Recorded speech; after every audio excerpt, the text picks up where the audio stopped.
औज़ुबिल्लाहिमिनश्शैतानिर्रजीम बिस्मिल्लाहिर्रहमानिर्रहीम। Venus HD के खुसूसी programme हमारा है रमज़ान में साजिद हुसैन का अस्सलामु अलैकुम।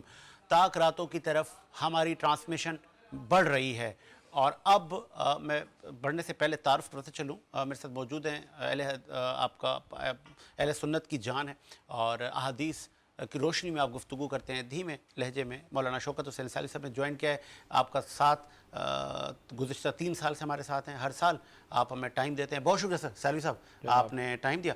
उनके साथ सर एजुकेशनिस्ट हमारे साथ मौजूद हैं और आप चलाते हैं AK स्कूलिंग सिस्टम, तो आपको भी हम खुशामदीद कहेंगे। काशिफ हुसैन साहब, सर बहुत शुक्रिया, आपका भी टाइम दिया। नौजवान एजुकेशनिस्ट आज हमारे साथ मौजूद हैं। उनके साथ एक बहुत ही प्यारे से छोटे से नन्हे मुन्ने आज क्यूट से मनकबत ख्वां नात ख्वां हमारे पास मौजूद हैं और ये पहले हैं आज इस पहले 2025 के रमज़ान में इतने छोटे उम्र के स्पेशली हमने उनको मदऊ किया है। और आप मरहूम हाजी जावेद अख्तर करबलाई के पोते हैं। सर आपका नाम है शायान रज़ा।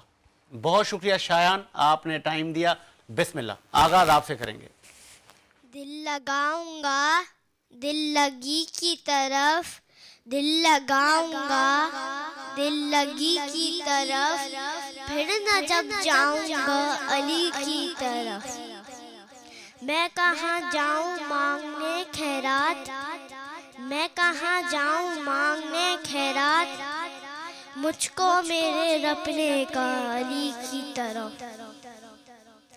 मुनाफिकों को मैं यूं भी सजाएं देता हूँ, मुनाफिकों को मैं यूं भी सजाएं देता हूँ, गली गली में अली की सदाएं देता हूँ, गली गली में अली की सदाएं देता हूँ। अली के नाम से जब जब खुशी मिले मुझको, अली के नाम से जब जब खुशी मिले मुझको, मैं अपनी माँ को हजारों दुआएं देता हूँ।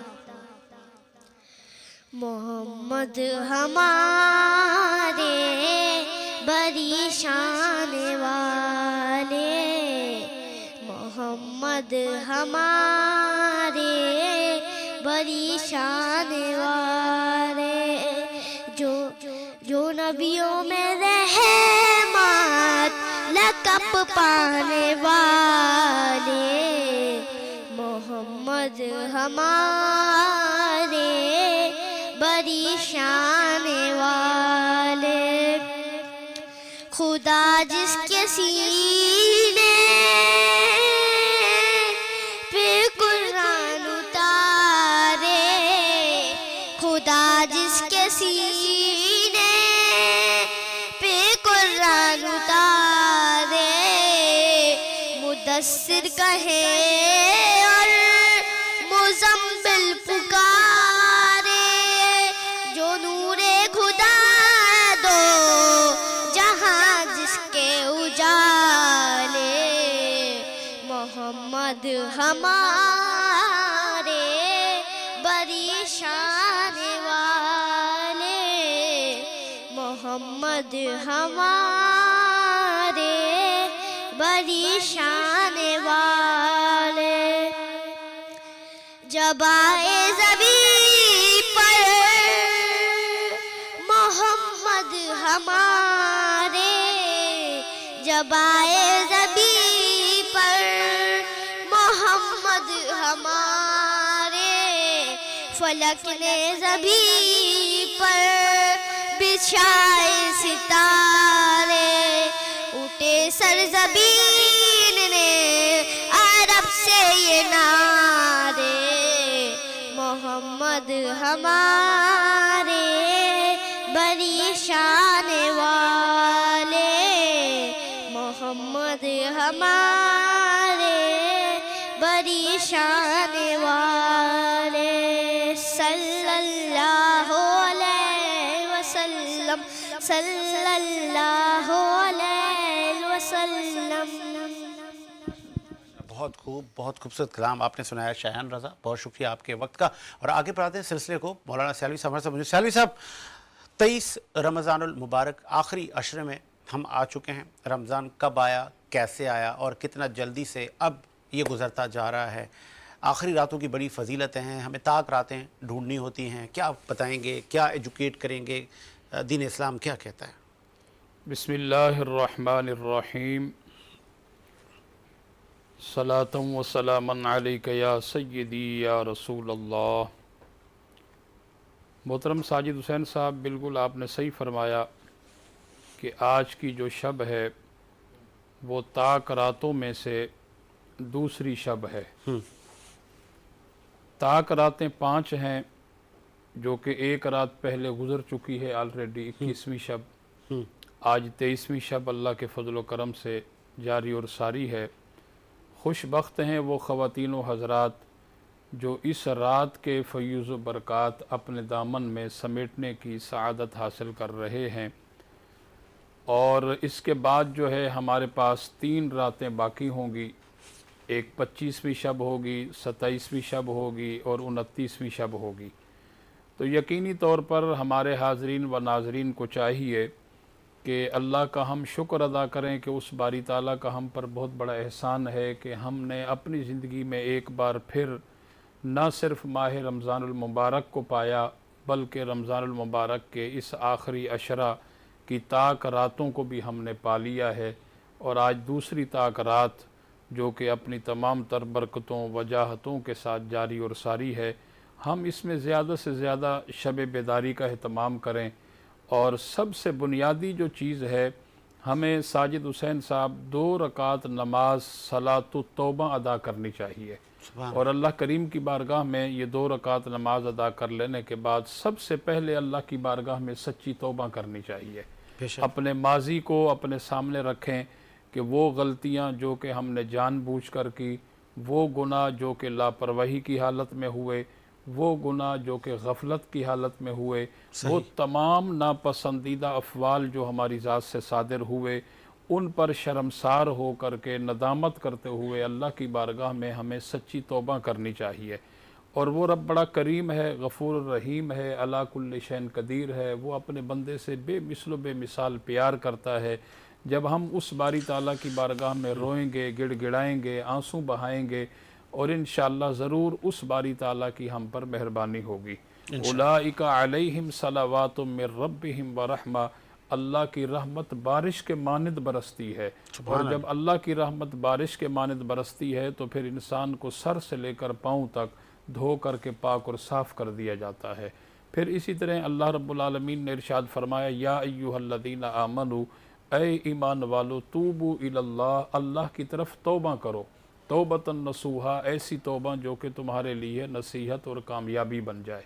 तो यकीनी तौर पर यह हमारे लिए आज की रात बहुत बड़ी दौलत है, बहुत बड़ा ख़जाना है। हमें चाहिए कि देखें, साल में बहुत सारी रातें हैं, हम सोते हैं, नींद पूरी करते हैं, तो ये फिर ज़िंदगी में ना जाने रात आएगी या नहीं आएगी। तो इसलिए हमें जो है भरपूर इसमें, जैसे मैंने कहा कि 2 रकात से हम आगाज़ करें। फिर उसके बाद आपकी अपनी मर्ज़ी है, चाहें तो आप कलामुर रहमान की तिलावत करते रहें, आप चाहें तो इसमें नमाज सलात तस्बीह का एहतमाम करें, आप दीगर नफली इबादात का एहतमाम करें, अल्लाह की हम्द व सना बयान करें। यानी आपके पास एक खुला मैदान है।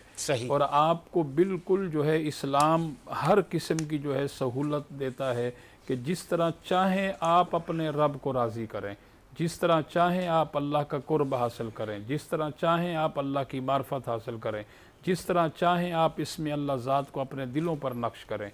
और यहाँ हम खुद अपने लिए भी अल्लाह से मांगें, अपने घर वालों के लिए भी मांगें, अपने प्यारों के लिए भी मांगें, और अपने उन मरहूमीन के लिए भी मांगें जो आज हमारे दरमियान मौजूद नहीं हैं। उनके लिए भी हमें इसाले सवाब का एहतमाम करना चाहिए और उनके लिए भी खूब खूब हमें दुआएं करनी चाहिए। बहुत खूबसूरत बात की सियालवी साहब ने। और एक एजुकेशनिस्ट नौजवान हमारे साथ मौजूद हैं। कब से वो इस फील्ड में आए, और क्या सिर्फ ये तिजारत करते हैं या तालीम देते हैं? खुशामदीद कहेंगे सर आपको। काशिफ हुसैन, गालबन आप स्कूलिंग सिस्टम और कोचिंग चलाते हैं, ऐसे ही है? ऐसे ही। कितने बच्चे हैं टोटल ओवरऑल, स्कूल कोचिंग सब मिला के? देखें, स्कूलिंग सिस्टम में जो हमने स्टार्ट लिया वो basically before 3 years we started एक स्कूलिंग सिस्टम।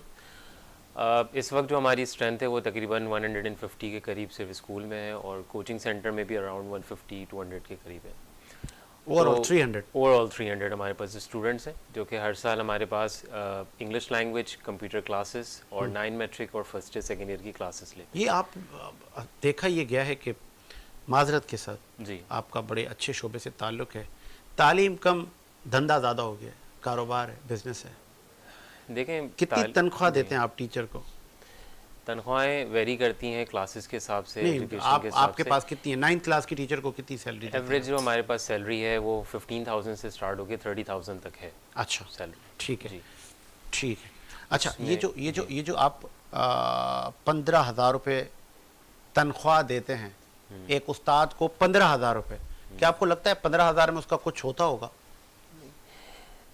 देखें हमारे जो एजुकेशन सेक्टर में है और जिस मुतवसत तबके से हमारे स्कूल का ताल्लुक़ है, वहाँ पे तालीम का रुझान बहुत हद तक एक्सपेंड अब हो रहा है।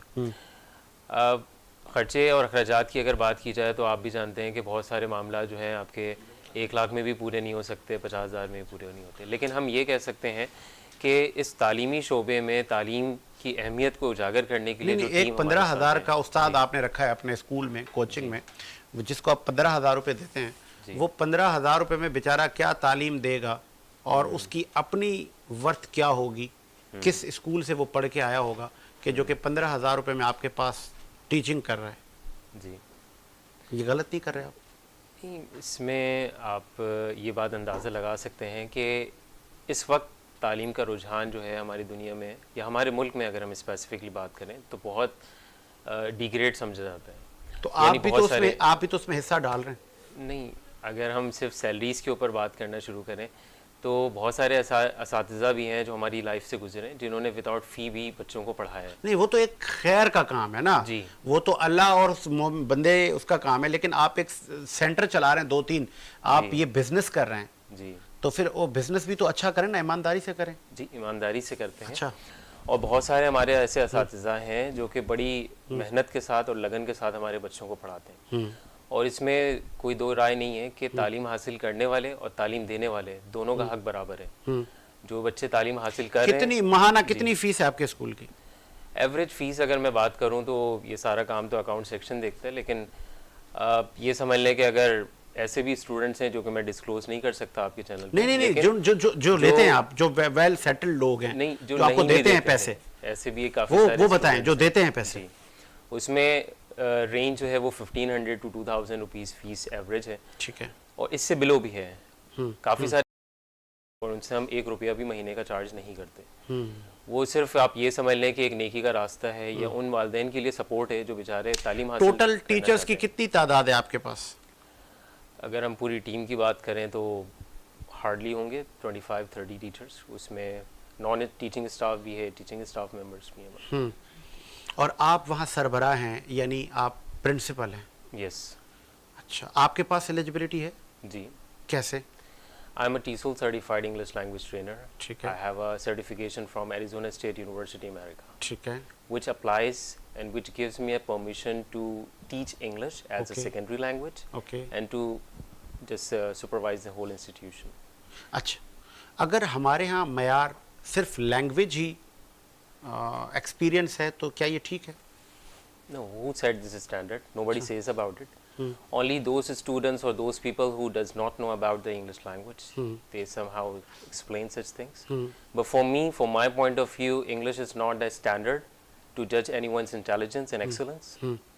I never judge any person on the basis of language, on the basis of the words that they've spoken.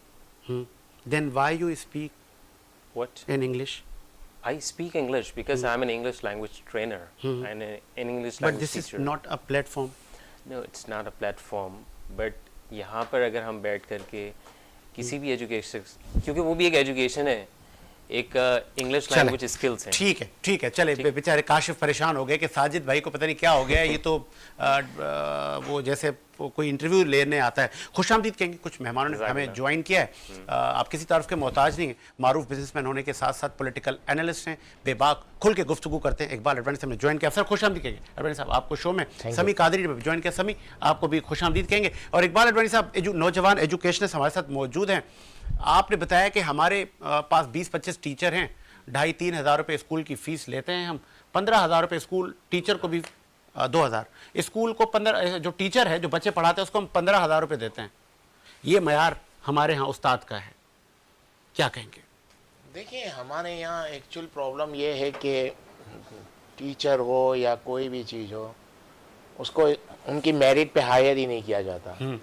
जो मेरिट पे हैं टीचर, उनको जॉब नहीं मिलती या उनको, क्योंकि अब देखें, कोई भी अगर जिस स्टैंडर्ड का टीचर होगा वो उस हिसाब से सैलरी मांगेगा, तो यहाँ दी नहीं जाती, इसी वजह से वो फिर प्राइवेट में। ओवरऑल आपके बिजनेस है पूरी दुनिया में, क्या 15,000 रुपये में पाकिस्तान में कुछ होता है? नहीं, वो तो एक अंडरस्टूड बात है, वो तो किसी से भी आप पूछेंगे कुछ भी नहीं होता। टीचर क्या है, तो एक लेबर की भी जॉब, लेबर भी आपको नहीं मिलेगी 15,000 में, तो एक यानी लेबर भी नहीं मिलता। मुझे नहीं कहना चाहिए, लेकिन अब एक अलमिया है, जो कुछ नहीं होता वो टीचर होता है, ये अब कहने लग गए हैं लोग, क्योंकि उस बेचारे को कुछ भी नहीं मिला तो स्कूल वाले बोला आजा भाई बच्चे पढ़ा ले, 10 ले ले, 10-15,000। नहीं, वो फिर वो जिस तरह के उनको टीचर बना देते हैं, जिस तरह के लोगों को, फिर वो टीचर मतलब उस स्टैंडर्ड का नहीं होता, वक्ती तौर पे बस, तो यानी आपके सपोर्ट के लिए ले लिया किसी को, अगर उसको कुछ आता हो तो वो इनकी स्कूलों में 15,000 में जॉब तो नहीं करेगा। क्या तजवीज़ देंगे, एडवाइस क्या देंगे कि किस तरह हमने एजुकेशन को बेहतर करना है?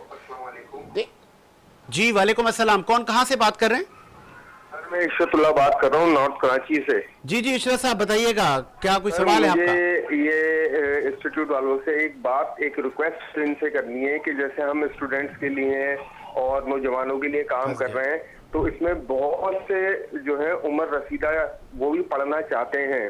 अच्छा, मैं बहुत से लोगों को जानता हूँ, इसमें तालीम बालगा के नाम से या इस किस्म के कोई काम से उनको भी आगे लाया जाए।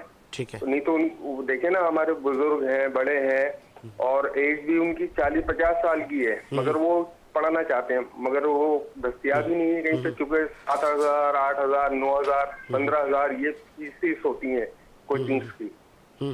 और दूसरी चीज है सर कि मुझे ये आपका माशाल्लाह नात खां बड़े अच्छे बैठे हुए, इनसे एक अच्छी सी नात हमें सुनवा दें, ये बड़ी गुजारिश है जो इन्होंने मनकबत पढ़ी थी। ठीक है, ठीक है, चलें, बहुत शुक्रिया अशरफ साहब, आप हमारे रेगुलर कॉलर हैं और आपने एक रिक्वेस्ट की है कि जो सीनियर हैं, जो ओल्ड एज में हो गए हैं, सीनियर सिटीज़न्स को भी तालीम का मौका दिया जाए, ये आपका सवाल था। तो बिल्कुल आपका सवाल यहाँ बैठे नौजवान एजुकेशन ने सुना है, हम ये आपकी रिक्वेस्ट उनके आगे रखेंगे। पहले हम एक तजवीज़ शामिल कर लें। इकबाल रब्बानी साहब क्या तजवीज़ करेंगे सर, एडवाइस क्या देंगे, पाकिस्तान में तालीमी निज़ाम को कैसे बेहतर करना है? 2 करोड़ बच्चे अभी भी स्कूल से बाहर हैं। देखिए, पाकिस्तान में तालीमी निज़ाम को बेहतर तो यानी इस पर तो बहुत वर्किंग करनी पड़ेगी। हमारे यहाँ तालीमी निज़ाम मुझे लगता है वो है ही नहीं स्टैंडर्ड का, कि जिस तरह के हमको स्टूडेंट जो हैं हमारे पास, हम उनको वो तालीम ही नहीं दे जा पा रहे जो आज की ज़रूरत है। आज की ज़रूरत की तालीम ही नहीं है। और जब भी आपने कहा 15-15 हज़ार में टीचर हायर किए जाएंगे तो वो क्या तालीम देंगे, उनको खुद को क्या आता होगा? अगर उनको खुद आता हो, कोई इतने स्टैंडर्ड के टीचर हो, तो 15,000 में जॉब नहीं करेंगे। मतलब ये 15,000 में तो कोई लेबर जॉब करने के लिए तैयार नहीं है, और अगर कोई टीचर 15,000 में जॉब कर रहा है तो वो बच्चों को क्या सिखाएगा? मुझे तो समझ में नहीं आ रहा कि वो किस स्टैंडर्ड के टीचर हैं। और जिस टीचर का खुद का घर नहीं चल सकता 15,000 में, तो वो क्या किसी को पढ़ा पाएगा? अब इस पे, अब ये बातें ऐसी हैं कि अब इस पे क्या बात कल हकीकत है, हकीकत तो है, हकीकत है ना, सामने आपके एक बंदे कह रहे हैं कि हम 15,000 में हायर कर रहे हैं, तो इससे ही अंदाजा लग जाता है इनके जो भी इंस्टीट्यूट है उसका क्या स्टैंडर्ड होगा, क्या मयार होगा, कैसे बच्चे वो तैयार कर रहे होंगे, वो तो सामने सामने पता चल ही जाता है। जी जी जी जी जी ऐड करें। जिस वक्त टीचिंग की बात होती है ना, तो सबसे ज़्यादा डिग्रेड और वो वाला प्रोफेशन समझा जाता है कि ये सबसे लेस प्रिविलेज प्रोफेशन है। अच्छा, अगर मैं बात करूं तो ऐसे बहुत सारे लोग हैं जो कि अपने घर पे भी जिन लोगों को काम के लिए रखते हैं तो वो 10,000 15,000 देते हैं। उस वक्त देते वक्त नहीं सोचते कि हम ये कितना दे रहे हैं और क्या दे रहे हैं। जिस वक्त बात आती है टीचिंग की, तो हम ये समझते हैं कि टीचिंग लाइन में टीचर्स का जो भी मयार है वो इतना डाउन हो सकता है। मैं बात आपकी दुरुस्त मानता हूँ, लेकिन जब बात की जाती है ना तालीमी मेयार की, तो तालीमी मेयार में सिर्फ टीचर की तालीम नहीं दी जाती, उसको तरबियत भी जाती है। मैं टीचर्स की ट्रेनिंग की बात कर रहा हूँ। ठीक है। तो अगर आप ये कहते हैं कि एक बंदा जो है वो PhD होल्डर है और वो अच्छा टीचर बन सकता है, तो ये 100% गलत बात है। PhD होना एक अलग बात है, एक टीचर होना अलग बात है। बहुत सारे ऐसे टीचर्स हैं जो कि अंडर ग्रेजुएट हैं या ग्रेजुएट हैं, जिन्होंने एजुकेशन हासिल की है, but they are the well qualified and well experience teachers. आप और मैं हर कोई टीचर नहीं बन सकता। कुछ लोग ये समझते हैं कि अगर हमने एजुकेशन हासिल कर ली, मास्टर्स कर लिया मैथमेटिक्स में या साइंस में, तो हम अच्छे टीचर्स बन सकते हैं।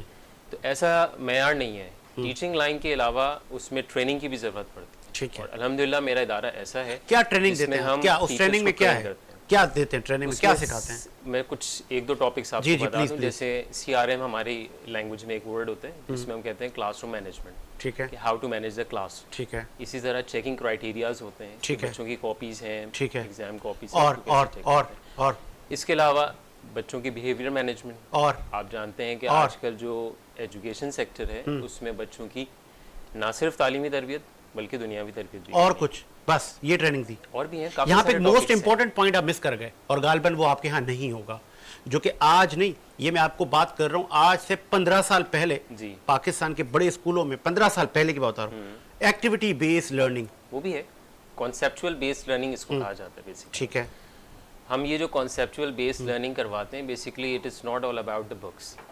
अल्हम्दुलिल्लाह मेरे इदारे में हर 3 महीने के बाद, 2 महीने के बाद कुछ ऐसे राउंड्स होते हैं जिसमें बच्चों की English language, journal maths, journal science, general knowledge, history, इसके ऊपर हमारे कॉम्पिटिशन। फ्लैट में बना हुआ है स्कूल? नो नो, फिर it's a 240 yards 240 yard, ground भी नहीं है?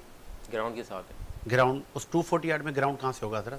है मतलब हमारा मेन रोड पे है, तो उसके आगे का जो पूरा एरिया है वो पूरा एरिया अच्छा। है। वहाँ पे बच्चे खेल भी सकते हैं, हाँ। असेंबलीज भी कर सकते हैं, कोई भी छोटे मोटे प्रोग्राम्स भी कर सकते हैं। मतलब एक बंगले का स्कूल है आपका? जी। ठीक है, और उस बंगले में कितने बच्चे हैं? 200?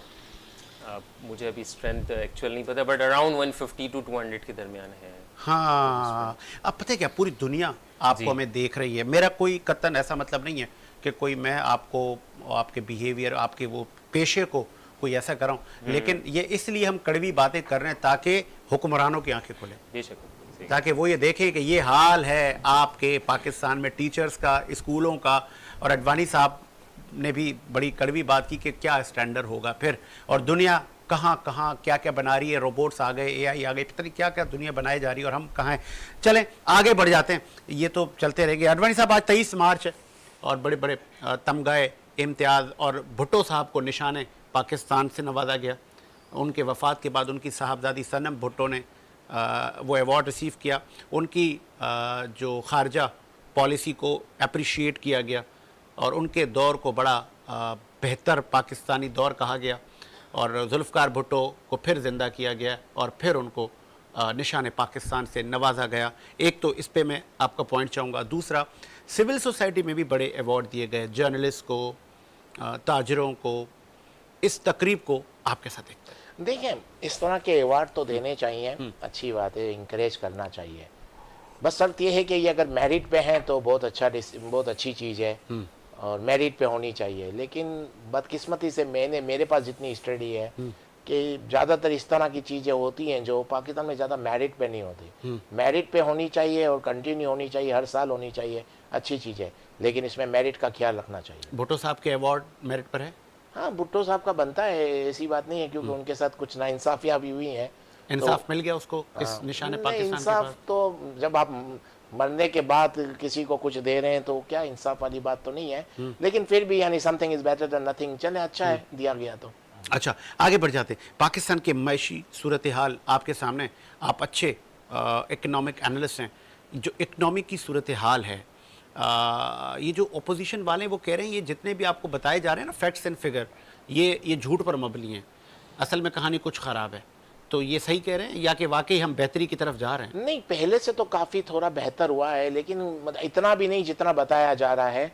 यानी हमारे यहाँ यानी थोड़ा बहुत तो बेहतर हो रहा है, लेकिन इतना नहीं है जितना, वो भी मैंने कहा था, वो बेहतर भी हो रहा है। तो उसकी वजह ये नहीं है कि हमने कोई अच्छी पॉलिसी की थी या कुछ ऐसे अच्छे काम किए थे, नहीं, ग्लोबली हालात इतने चेंज हो गए हैं तो पाकिस्तान की एक इम्पोर्टेंस बढ़ गई है, जिसकी वजह से हम लोगों को यानी एक सपोर्ट मिलना शुरू हो गया है। IMF का मुआहिदा देखें, एक वक्त था कि वो होता ही नहीं था, ये चीज़, और हुआ पता भी नहीं चला। और अब देखें हर वक्त हर वक्त हो ही जाता है, जो भी आते हैं करके जाते हैं, एक भी कहीं भी ऑब्जेक्शन नहीं आती। तो पहले ऑब्जेक्शन इतनी होती थी कि पूरा नहीं कर पाते थे, ये लगता था 2 दिन बाद डिफॉल्ट होगा, 10 दिन बाद IMF आया चला गया, कितनी बार तो आते भी नहीं थे, आते थे तो जवाब नहीं देते थे, इसी वक्त। अभी देखें होते जा रहे हैं, मुआहदे हो रहे हैं, दुनिया भर से हर मुल्क से बड़े बड़े सरबराह आ रहे हैं। तो ग्लोबली हालात ऐसे हो गए हैं कि मुझे लगता है पाकिस्तान की इंपॉर्टेंस बढ़ गई है। अब पाकिस्तान को इसमें अपने को यानी खुद को किस तरह लेकर चलना है, इसके लिए डिपेंड करता है हमारी लीडरशिप पे।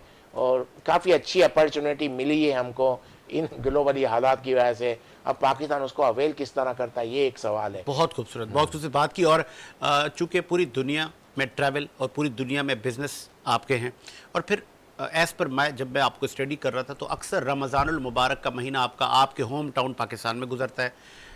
पिछले साल का रमज़ान और इस साल का रमज़ान कोई फ़र्क है? किस हिसाब से यानी फ़र्क? जो हमारे यहाँ गनी परवर लोग तकसीम करते हैं लोगों को खाने, राशन,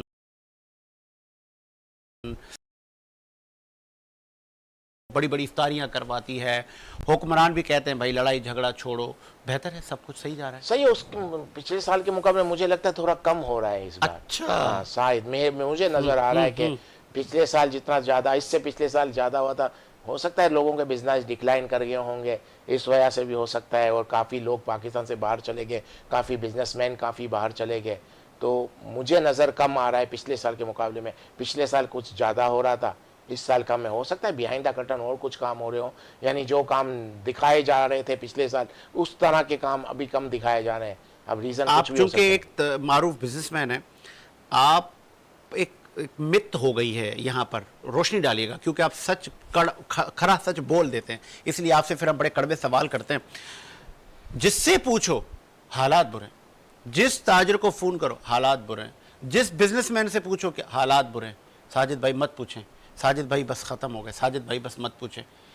फिर ये क्या ड्रामा है, कोई एक्टिंग है, ये झूठ है, या वाकई ये सारे सच बोल रहे हैं? देखिए, हर किसी के अपने अपने व्यूज़ होते हैं, कोई किस वजह से कुछ बोल रहा होता है, कोई किस वजह से। लेकिन बिजनेसेस पाकिस्तान में, बिजनेस जो कराची के हवाले से मैं कहूँगा इतने बुरे नहीं है जो आप बता रहे हैं कि हर दूसरा आदमी रो रहा है, ऐसा नहीं है। कुछ लोगों के बिजनेस अगर डाउन हुए तो कुछ लोगों के बिजनेस अच्छे भी हुए हैं, ऐसा नहीं है। बिजनेस इतना बुरा नहीं है। बिजनेस पाकिस्तान में अभी भी, कराची के हवाले से मैं कहूँगा, अभी भी काफ़ी अच्छा बिजनेस है। अभी हो सकता है ये है कि जैसे जैसे वक्त गुजर रहा है वो अपने बिजनेस को अपग्रेड नहीं कर पा रहे हों, या आज की तारीख में जिस तरह से बिजनेस चल रहे हैं उसमें अपने आप को अपडेट नहीं कर पाए हों, तो अलग बात है। लेकिन बिजनेस तो बहुत अच्छा है पाकिस्तान में आज भी, और मेरे को तो ऐसा नहीं लग रहा कि इतने बुरे बिजनेसेस हैं। आपने नहीं कहा मुझे या किसी और को, आप वो हम तक तो बात आ ही जाती है कि बड़े बुरे हालात हैं। नहीं, जो मुझे तो अच्छे बिजनेस लग रहा है पाकिस्तान में, तो मैं कहाँ से कहूँगा। हाँ। मुझे जो यहाँ कराची में जो मुझे जो महसूस हो रहा है, बिजनेस तो अच्छे हैं, बस आप ये कह सकते हैं लॉ एंड ऑर्डर कोई प्रॉब्लम है। अगर लॉ एंड ऑर्डर को कंट्रोल कर लिया जाए तो बिजनेस तो बहुत अच्छा है। और जितने बिजनेसमैन पाकिस्तान से बाहर गए हैं, अगर यहाँ लॉ एंड ऑर्डर अच्छा हो जाए तो जो हालात चल रहे हैं ग्लोबली दुनिया के, वो काफ़ी बिजनेसमैन दोबारा वापस आ जाएंगे। लेकिन यहाँ लॉ एंड ऑर्डर का मसला है, इसको अगर सही कर लिया जाए तो बिजनेस यहाँ अच्छा है और लोग बिजनेस करना भी चाहते हैं। बस एक यही प्रॉब्लम है, law and order. Really appreciate. Construction और दीगर मामला पे भी हम बात करें रवानी साहब से। सियालवी साहब, आपने ताक रातों पर भी रोशनी डाली। जी, रमज़ानुल मुबारक में अक्सर लोग बांटने को तरजीह देते हैं, चाहे वो कपड़े बांटना हो, ईदियाँ बांटना हो, अपने महरूमीन को इसारे सवाब के लिए पता नहीं अशिया खुर्दनोश, राशन की तकसीम, रोज़े इफ्तार करवाना। जी। इसकी क्या इस्लाम में फजीलत है? साजिद हुसैन साहब, देखें, ये सारे का सारा अमल जो है, अगरचे रियाकारी से हट कर किया जाए सही, तो यकीनन ऐन इबादत है। और दूसरी बात यह है कि हकदार को हक अगरचे इज़्ज़त के साथ पहुंचा दिया जाए तो इससे बड़ी नेकी कोई नहीं है। सही। और उसका इज़्ज़त नफ्स, उसको भी मजरूर न किया जाए, और उसकी ख़ुददारी का भी ख्याल रखा जाए, और उसकी सफ़ेद पोशी का भी ख्याल रखा जाए। ज़ाहिर सी बात है, देखें, जहाँ इंसान जिस गली में, जिस अहले महल्ला के अंदर रहता है, हर एक की एक इज़्ज़त होती है। तो ऐसा ना हो कि हम कोई ऐसा अमल करें और हमारे उस अमल की वजह से जो है उसकी दिल आज़ारी हो, या जिस गली महल्ले में वो रहता है वहाँ पर जो है उससे कुछ ऐसी तकलीफ़ पहुँचे जो कि लोग उसका मजाक उड़ाएं। तो बहुत सारी चीज़ें हैं। आपको पता है कि हर किस्म के लोग हैं, कुछ चीज़ों को वो मनफी ले जाते हैं कुछ चीज़ों को मुस्बत ले लेते हैं। तो इसलिए ये बहुत ही जो इस्लामी तालीमात हैं, देखें अल्लाह के नबी सल्लल्लाहु अलैहि वसल्लम ने क्यों हमें फरमाया कि एक हाथ से दो तो दूसरे हाथ को पता भी ना चले। ये इसलिए इसमें देखें बहुत सारी चीज़ें पोशीदा हैं।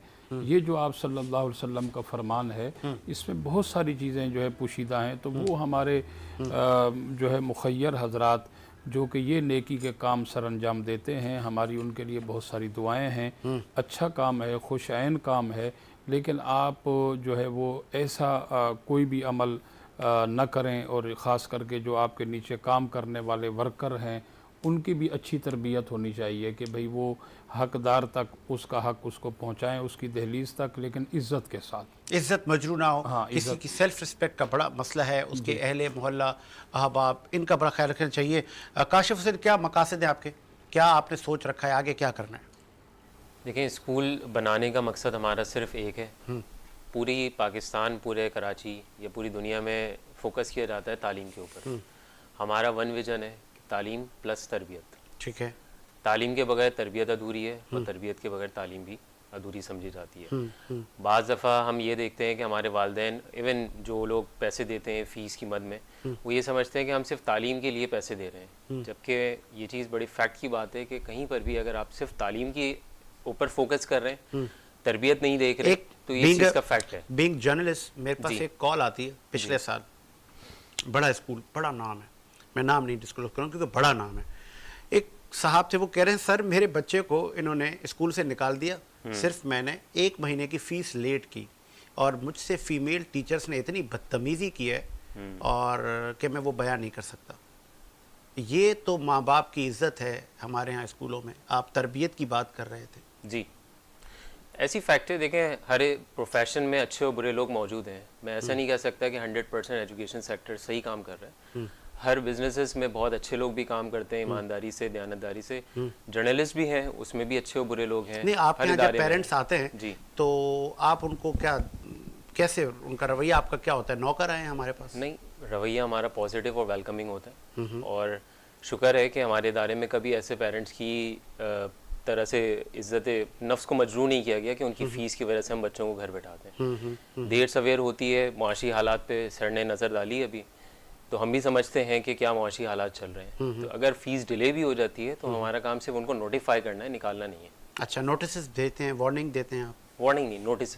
अच्छा, नोटिस दिए। ठीक है। वार्निंग्स नहीं होती। वार्निंग्स तो जाहिर सी बात है कि हम उनको वार्न कर रहे हैं कि आप नहीं देंगे तो हम निकाल देंगे। That's not like that. बदकिस्मती है ये मुआशरे की। और फिर जब मैंने उन पेरेंट के इसरार पर, उन्होंने मुझे कहा साजिद भाई जब आप कॉल करेंगे तो गालबन मेरे बच्चे को पेपर्स में तो बिठाएं, मेरी बेटी पेपर तो दे दे। 8 क्लास में उनकी बेटी पढ़ती थी। तो मैंने कहा यार ये बात तो आपकी ठीक है, बच्ची के पेपर तो दिलवाओ, फ़ीस तो होती रहेगी। फिर मैंने उन ख़वातीन से रब्ता किया, मैंने कहा बीबी आपका इतने अच्छे शोबे से ताल्लुक़, और अगर 1 महीने की फ़ीस नहीं है, उसकी बेटी के एग्ज़ाम तो आप लोग ले लें। तो शी सेज़ के नहीं सर ये मुमकिन नहीं, हमारी कुछ SOPs हैं। तो हम तालीम दे रहे हैं या कि सिर्फ हम बिज़नेस कर रहे हैं? एक ब्रेक लेते हैं सर, और ब्रेक के बाद हाजिर होते हैं।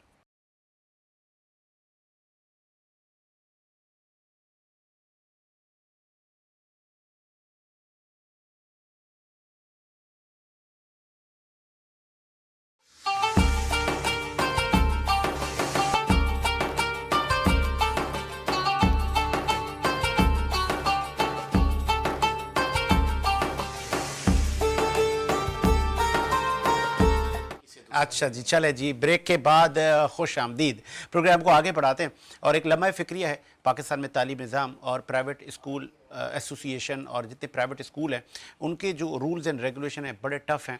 हमारे जो पेरेंट्स हजरात हैं उनकी ये ख्वाहिश होती है कि मेरा बच्चा, मेरी बेटी बड़े से बड़े स्कूल में जाए, O लेवल में जाए, लेकिन कुछ ही अरसे में अगर खुदा न ख्वासा किसी पर फाइनेंशियल क्राइसिस आ जाते हैं तो फिर उनका बच्चा घर पर आ जाता है और फिर अहले मोहल्ला भी पूछते हैं आपकी बेटी स्कूल नहीं जाती या किस स्कूल में पढ़ती है, तो फिर वो गालबन उस बच्चे को वापस गवर्नमेंट स्कूल का रास्ता दिखाते हैं या फिर NGO स्कूल का, जो कि मुखय्यर हजरात के ताउन से चलती हैं।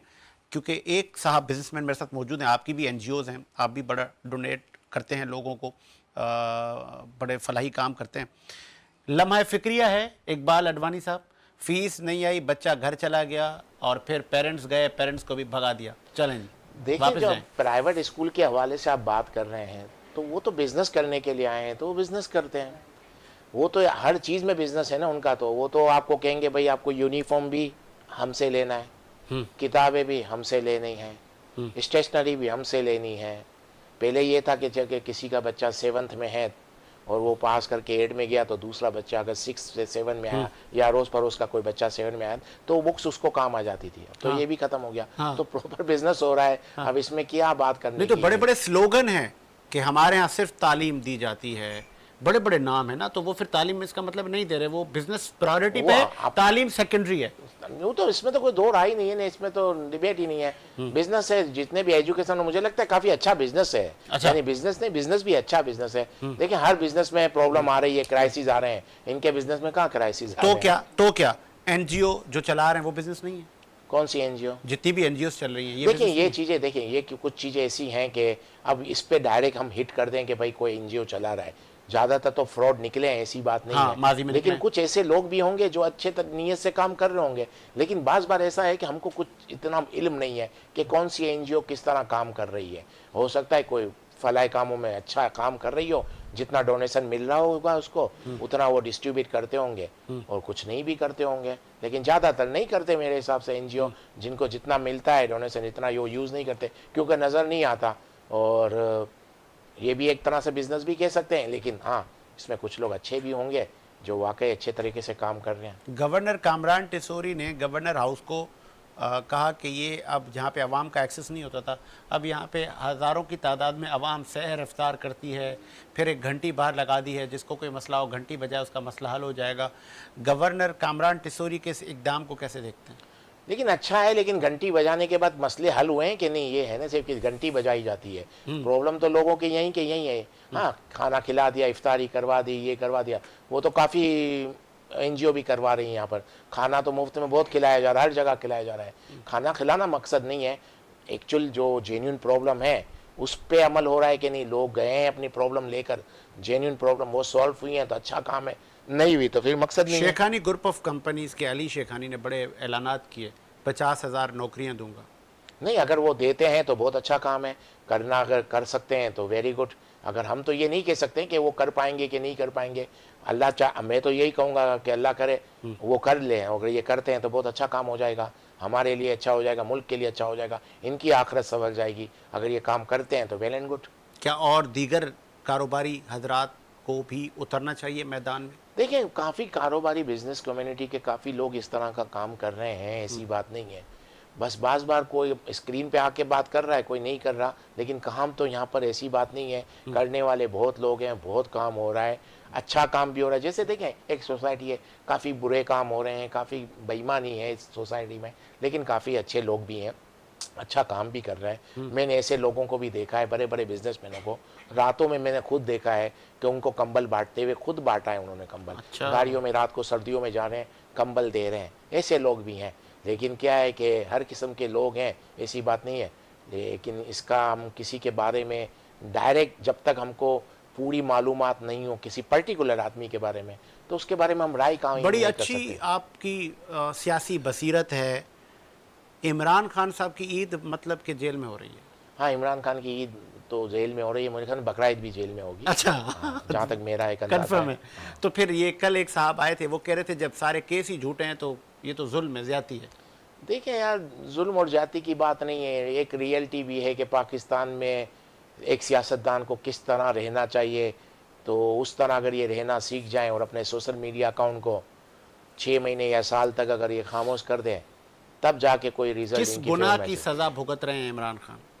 किस गुनाह की सज़ा से मुराद ये कह सकते हैं आप कि जिनसे पंगा नहीं लेना चाहिए उनसे इन्होंने पंगा ले लिया। अच्छा। बस यही एक गुनाह है इनका, और कुछ नहीं है।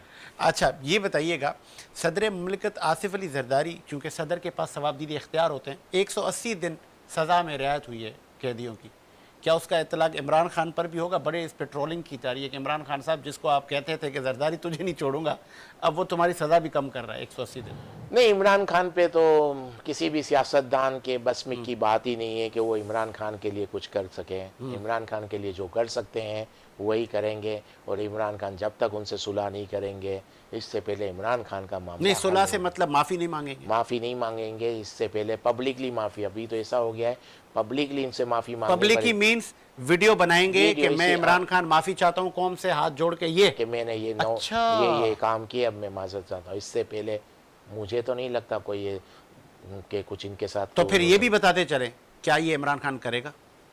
देखें, वक्त के साथ साथ हर आदमी में तब्दीली आ जाती है, हो सकता है कर भी जाएं, और नहीं करेंगे तो रिलीज़ होना इनके लिए मुझे नहीं लगता कि इतना ज़्यादा रिलीज़ हो पाए। नहीं, वो पीटीआई वाले कहते हैं ना कि आप हमें बोलते थे कि इमरान खान 8 दिन नहीं बैठ पाएगा जेल में, ये तो नशे करता है, देखो कैसे शेरों की तरह बैठा है।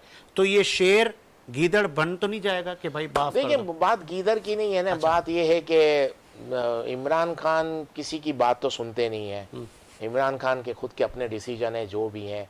जब तक इनका, मैं ये सिंपल सी बात कह रहा हूँ, लंबी बात नहीं करनी, जब तक ये सोशल मीडिया अकाउंट अपना सही तरह से बंद नहीं करेंगे और माफ़ी नहीं मांगे, आज की तारीख तो यही है, कल कुछ और हो जाए अलग बात है। आज की तारीख के हालात, आज के हालात यही हैं, माफ़ी नहीं मांगते, अपने सोशल मीडिया अकाउंट को बंद नहीं करते हैं, और ठीक ठाक वक्त तक सोशल मीडिया अकाउंट बंद नहीं होता इनका।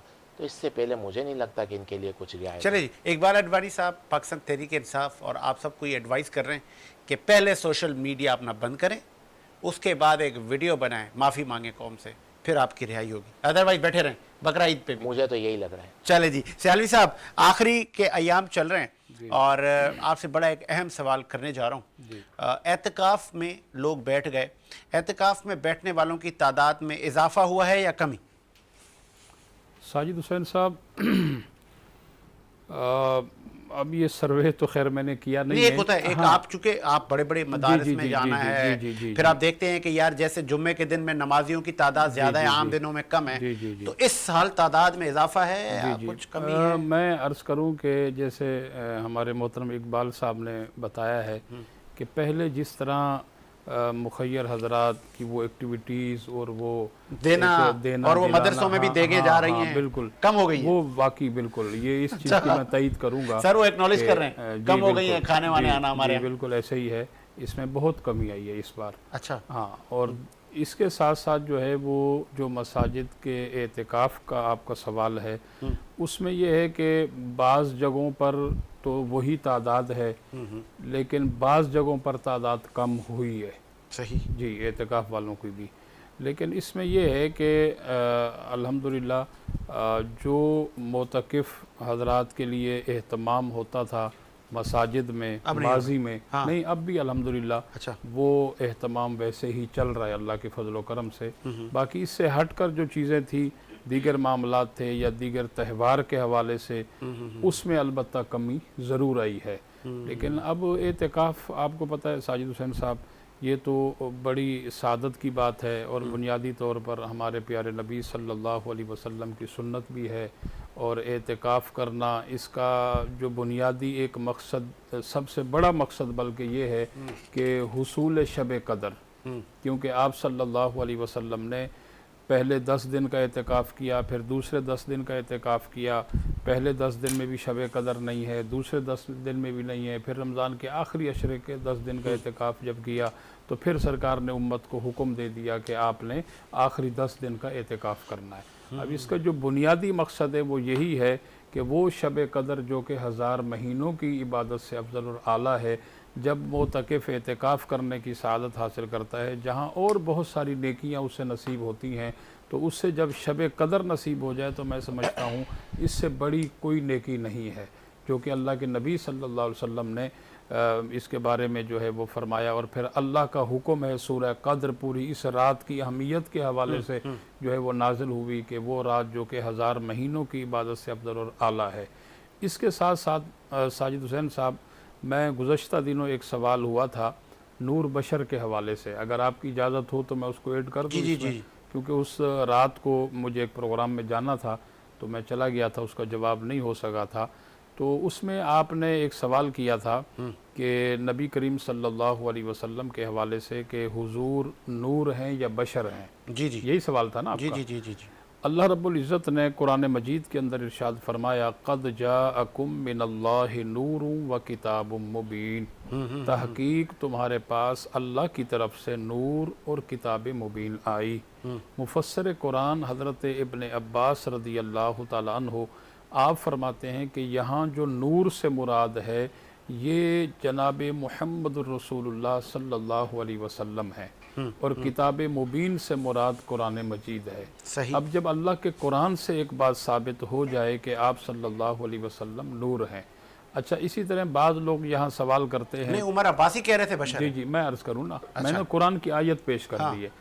अब कुरान का जो इनकार करे फिर आप खुद ही नहीं तो कैसे उमर इनकार अब्बासी को आप नाम लेकर मैं- कहें मैं ना, वही आपके साथ अब- अक्सर मैं- बैठते हैं, आप मैं- उनको मैं- नाम लेकर के जी। उमर अब्बासी साहब आपने हमारे नबी करीम आखिर ज़मा जी, को कैसे वो बेशक कहा मैं आपने अर्ज़ बशर? करूँ, देखें नबी करीम सल्लल्लाहु अलैहि वसल्लम नूर भी हैं और बशर भी हैं। अच्छा, बशर भी हैं। बशर भी हैं, अच्छा, ठीक है, अल्हम्दुलिल्लाह सही जी। है। लेकिन हुजूर की बशरियत में आम बशर में ज़मीन व आसमान का फ़र्क है, ये याद रखें। हाँ, और लेकिन मैं बल्कि आपको एक इसमें क्लियर जी, करता जी, चलूं, जी, जी, जी। मुझे उमर अब्बासी साहब ने स्ट्रिक्टली इधर लाइव बैठ के कहा था कि हजरत अली भी बशर, नबी भी बशर, जी। और जो नूर कहता है वो शिर्क करता है। जी, मैं वही अर्ज़ करूं क्योंकि मैं आप शिर्क मुझे- कर रहे हैं? नहीं नहीं, कोई शिर्क नहीं कर रहे अल्हम्दुलिल्लाह। मैंने कुरान की आयत पेश की है, अच्छा, मैंने कुरान उमर की अब्बासी शिर्क कर रहे हैं? जी गलत, वो गलत है ना।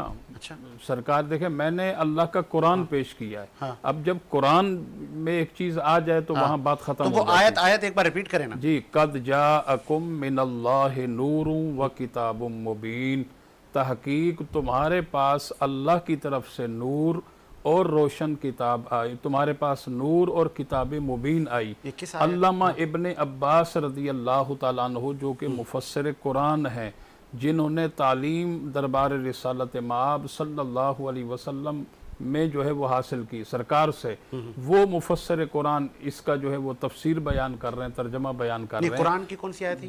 जी, आयत नंबर मेरे जहन में नहीं, मैं आपको बता दूंगा। ठीक है। तो इसमें जो है फरमाया कि किताब मुबीन से मुराद, इसमें जो कहा गया कद इस वक्त नबी करीम सल्लल्लाहु अलैहि वसल्लम हमें देख रहे हैं, जी अल्हम्दुलिल्लाह, हर जगह मौजूद जी है। अल्हम्दुलिल्लाह। तो ये हर जगह तो अल्लाह ताला मौजूद होते हैं। जी, मैं आपको ये भी बताता हूँ, ये पूरी तफसील आप आने दें। अब यहाँ फरमाया कि नूर से मुराद, जनाब इब्ने अब्बास फरमा रहे हैं, नूर से मुराद साहिब कुरान जनाब मुहम्मद रसूलुल्लाह सल्लल्लाहु अलैहि वसल्लम हैं, किताब मुबीन से मुराद कुरान मजीद है। अच्छा, इसी तरह जो है वो नबी करीम अलैहिस्सलातु वस्सलाम की बारगाह में सवाल हुआ कि या रसूलुल्लाह, हज़रत जाबिर की बड़ी मशहूर हदीस है, आपने जो है सवाल किया कि या रसूलुल्लाह, अल्लाह ताला ने हर चीज़ से पहले किस चीज़ को पैदा किया? तो सरकार ने इरशाद फरमाया, या जाबिर इन्नल्लाह ताला खलक क़ब्लल अशियाए नूर नबी का मिन नूर ही, ए जाबिर, अल्लाह ने हर चीज़ से पहले तेरे नबी के नूर को अपने नूर से पैदा किया है। अव्वल मा खलक़ल्लाहु नूरी, हर चीज़ से पहले हुजूर के नूर को पैदा किया गया। अब यहाँ जो हुजूर सल्लल्लाहु अलैहि वसल्लम के बशर के हवाले से है, वो कुरान की, वो भी कुरान की आयत है, आना बशरुम मिसलुकुम। अब यहाँ सरकार दो आलम अलैहिस्सलातु वस्सलाम, इसका मैं थोड़ा सा पस मंज़र बयान कर दूँ कि अल्लाह रब्बुल आलमीन ने हुजूर को फरमाया, कुल प्यारे आप कह दीजिए, आप फरमा दीजिए, इन कुल आना बशरुम मिसलुकुम, कि मैं तुम्हारी तरह बशर हूँ। अब यहाँ देखना यह है कि सरकार दो आलम अलैहिस्सलातु वस्सलाम ने किन लोगों से कहा कि मैं तुम्हारी तरह बशर हूँ। सही। एक तो सरकार ने अपनी मर्जी से नहीं कहा, कुल ठीक है। अल्लाह ने कहा कि आप कह दें, अल्लाह का सही, हुक्म था, सही। आना बशर मिसलुकुम, मैं तुम्हारी तरह बशर हूँ। अब किन लोगों से कहा? यहाँ जलालैन शरीफ के अंदर जो है इमाम जलालुद्दीन सयूती रहमतुल्लाह अलैह ने लिखा है, अय्युल कुफ़ार, हुजूर ने ये बात काफिरों से कही, क्योंकि ओके। काफिर जो हुजूर से दूर दूर रहते थे, इसलिए ताकि इसलिए उनका उनको एतमाद बहाल हो। करीब करने के लिए, ठीक है, ताकि क्योंकि ठीक वो है। हैबत नबूवत की ठीक वजह है, से रोब मैं और आता हूँ दबदबे सैली की- साहब, जी, इस पे मैं आपसे जी। एक और पॉइंट लूंगा। जी, जी, बड़ा बिल्कुल अहम सही। पॉइंट है इस पे। नूर बशर एक बड़ा अहम है, और नबी करीम सल्लल्लाहु अलैहि वसल्लम के बगैर ईमान नहीं है, मुसलमान नहीं है। इकबाल अडवाणी साहब, चूँकि आपका ताल्लुक मेमन कम्युनिटी से है, और नो डाउट आप लोगों के बड़े बिजनेसेस हैं, और पाकिस्तान की तरक्की में आप लोगों का बड़ा हिस्सा है। अब आपकी कम्युनिटी के बड़े डिजिटल चैनल आ गए, बहुत टेलीविज़न मेमन्स के मैं देखता हूँ। लेकिन शादी ब्याह की तस्वीरें ही तस्वीरें, शादी ब्याह की वीडियो, बड़े लोगों के साथ तस्वीरें और उनकी मार्केटिंग, चैनल का तो ये काम नहीं है। वो मैं उस दिन वो देख रहा था, एक वो आपके शब्बीर हारून है कौन, उसकी भी क्लिप देख रहा था, तो वो भी बड़ी इस्लाह कर रहे थे कि मसाइल कहाँ हैं, इशूज़ कहाँ हैं, इलाज मौलजे के इशूज़ हैं, तालीम तरबियत के इशूज़ हैं, महंगाई है, दीगर मामलात हैं, वो क्यों नहीं कवरेज की जाती? तो आप लोग तंबी नहीं करते, हिदायत नहीं देते, या आप लोग खुद चाहते हैं, मैं आप पे भी ये तनकीद कर रहा हूँ कि हमारे बस फ़ोटो खींचो? देखें, किसी के इंटरव्यूज़ में किसने किसके बारे में क्या कहा, मैं उसके बारे में तो राय नहीं रख सकता, क्योंकि ना मुझे ज़ेब देता है कि कौन किसके बारे में क्या राय रख रहा है, क्या कमेंट्स कर रहा है। मेरे से तो आप सवाल करें, मैं तो उसका जवाब दे सकता हूँ। मैं ये लाइटर मूड में तनकीद भी कर रहा हूँ ना। आप मुझसे सवाल करें कि क्या यानी क्या प्रॉब्लम है मेमन मीडिया, मसाइल को क्यों नहीं बताया जाता, इशूज़ पे क्यों नहीं बात होती? अक्सर चूंकि मैंने लाइक किया हुआ है ना बहुत सारे चैनल्स को, तो मैं अक्सर शादियाँ देखता हूँ। देखिए, अपनी अपनी एक्सपीरियंस है, मैं तो अपनी इजाज़त से जो चीज़ें देखी है वही बताऊंगा। कि देखें, पहले तो एक चीज़ आप ये सोच लें कि जो हमारा मीडिया, मेमन मीडिया जिसको आप कहते हैं, वो कौन लोग हैं? वो कोई अरबपति लोग नहीं है जो मेमन मीडिया चला रहे हैं। अच्छा, वो आम से बंदे हैं। मैं बल्कि नाम दे दूं, क्योंकि जो मीडिया मेरे साथ काम कर रहा है मैं उनके नाम दूं, बाकी भी एक दो और हैं। जैसे एक हो गया वसीम गिलोबल साहब हो गया, एक हुमेरा मेमन हो गई, एक सुमेला मेमन हो गई, आप आ जाएं फुरकान आरबी हो गया, फरहान राजा साहब हो गए, अल्ताफ पारेख हो गया, रऊफ बालानी साहब हो गए, और अमीन साहब हो गए। ये जो हैं मीडिया, कोई नाम मिस हो गया तो अलग बात है। तो ये सब जो मीडिया मैंने देखे हैं, हाँ, आप ये इन्हीं के बारे में, डिजिटल चला रहे हैं, बिल्कुल ऐसे ही। हाँ, ये जो आज के ऐसे ही मैंने इनके साथ जब भी काम किया है, आप यकीन करें, वो मेरे कि मेडिकल कैंप में इतनी दूर जगह पे आते हैं ये सब लोग, इतनी दूर जगह पे कि जहाँ बंदा पहुँच नहीं सकता। अच्छा, 1 घंटा आने का रास्ता, 1 घंटा जाने का रास्ता, फिर वहाँ पर आके वो वीडियो बनाते हैं। तो वहाँ जो ये वीडियो बनाते हैं तो वो मसाइल ही बता रहे हैं ना सबके, और वहाँ पर वो तकरीबन 20-20, 25-25 लोगों के कमेंट्स लेते हैं जो मेडिकल कैंप में आ रहे होते हैं। तो गरीब लोग आए हुए होते हैं, वो अपने मसाइल तो बताते हैं, सबके सामने तो मसाइल आ जाते हैं कि क्या क्या मसाइल हैं। वो हर कोई खुल के बात कर रहा है, और वो उसी वक्त 2 दिन बाद वो वीडियो चला देते हैं। यहाँ तक कि भाई मेरे केटी बंदर कितना दूर बहुत दूर है, ये यहाँ भी ये मीडिया आया है। कोई मुझसे 50-50 हजार नहीं लेते ये लोग, 3-3 हजार रुपये में क्या होता है। 2 बंदे आते हैं, कैमरा लेकर आ रहे हैं, वीडियो बनाते हैं, 1 घंटा आने का, 1 घंटा जाने का, 1-1 घंटा वहाँ रुकते हैं, वीडियो बनाते हैं, एडिटिंग करते हैं, चलाते हैं, सब कुछ 2,000-3,000 रुपये लेते हैं। सही है, इनके भी तो घर बार है, ये अपना घर कैसे चलाते होंगे आपने पूछा है। आज एक आदमी जिसके 2 या 3 बच्चे हैं, उसका कितना मंथली खर्चा होगा? बहुत ज़्यादा खर्चा। तो ये इनको आप इनवाइट कर रहे हैं, इनको आप मुआवजा दे रहे हैं, तो ये काम तो कर रहे हैं, हर किस्म का काम कर रहे हैं, हर मसाइल को इन्होंने उजागर किया, ऐसी बात नहीं है। अब जहाँ इनको, अगर इनका भी तो अपना घर है, इनके भी तो अपने एक्सपेंस है, कहाँ से आएगा पैसा? इनका बाइक का खर्चा, घर का खर्चा, बच्चों की स्कूल का खर्चा, जैसे अभी आपने स्कूल के हवाले से कहा। तो ये क्या करेंगे? अब इनको कोई शादी ब्याह में बुला रहा है या कोई प्राइवेट फंक्शन में इनको बुला रहा है, और वहाँ वो कह रहा है कि वीडियो बनाओ, फोटो बनाओ, सबके कमेंट्स लो। तो मतलब इनकी मजबूरी है। मजबूरी क्या है? अच्छा। आप लोग अभी, आपका भी कुछ देर बाद एक आपको डायरेक्टर फोन करेगा या प्रोड्यूसर फोन करेगा, ब्रेक ले लें। मैं ब्रेक ले लूंगा। ले लेंगे भाई, क्यों लेंगे भाई? ब्रेक में आप क्या दिखाते हैं? हाँ, इश्तिहारात दिखाते हैं। क्यों दिखाते हैं? आपको फायदा होता है, पैसे मिलते हैं, वो मिलेंगे तो आप सबकी सैलरिया वगैरह देंगे ना। तो आप भी तो यही काम कर रहे हो जिनके आप बात कर रहे हो। तो वो उनको जहां बुलाएंगे, वो मेहनत कर रहे हैं ना, वो कोई चीटिंग तो कर नहीं रहे, मेहनत कर रहे हैं। जो उसने बुलाया उसको सर्विस दी, उसने बोला कि मेरे को इस तरह की वीडियो बना के, तो इनको वीडियो बना के दी, वहां गए, वहां आए, तो सब मेहनत करके कमा रहे हैं ना। बात ये नहीं है कि सिर्फ आप कह रहे हो को वो बड़े लोग, वो तो हर चीज दिखा रहे हैं। आप इनको मुआवजा दो, इनको, मुझे लगता है इनको मुआवजा दिया जाएगा तो ये काम करेंगे। नहीं करेंगे तो इनके घर कैसे चलेंगे? इनके भी तो घर हैं, इनके भी तो बच्चे हैं, इनकी भी तो फैमिलियां हैं, इनको भी तो इलेक्ट्रिक का बिल भरना है, इनको भी तो गैस का बिल भरना है, इनको भी बच्चों की फीसें भरनी है। तो ये तो सब डिपेंड करता है कि आप उनसे क्या देख रहे हो। आप उनसे कौन सा काम ले रहे हैं? काम ले रहे हो, आप काम ले रहे हो, और वो तो हर ओके। काम कर रहे हैं। मेरा हाँ, जब इन्होंने मैंने हाँ। केटी बंदर तक, गारो तक की आपको बताएं। मिसाल दी। हाँ। अब सोचें केटी बंदर में आके बताएं, दो जाने बहुत आके दूर है। वीडियो बना के जा रहे हैं बहुत और दूर 3,000 रुपये ले रहे हैं, तो ये इतना भी नहीं लेंगे तो कहाँ जाएंगे? और अगर इनको, अगर कोई इनको अपनी शादी में बुला रहा है, कोई अपने किसी भी फंक्शन में बुला रहा है और वो उधर इनको मुआवजा दे रहा है, तो वहां पर क्यों काम नहीं करें? और दूसरी बात, हमारे यहाँ एक अजीब रिवाज चल पड़ा है, मेरी हाँ। समझ में नहीं आ रहा। हाँ, कोई बंदा अपने बच्चे की शादी के अंदर अगर 5 करोड़ खर्च कर देता है, हाँ। तो पूरी दुनिया उसके पीछे पड़ जाती है कि इतना खर्चा कर लिया, इसमें तो 50 बच्चियों की शादी हो जाती, 25 बच्चियों की शादी हो जाती, इतने राशन चले हाँ, जाते, हाँ, इतने वो हाँ, चले हाँ, जाते। हाँ, हाँ, ये हाँ। उमूमन बात होती है, बिल्कुल होती है।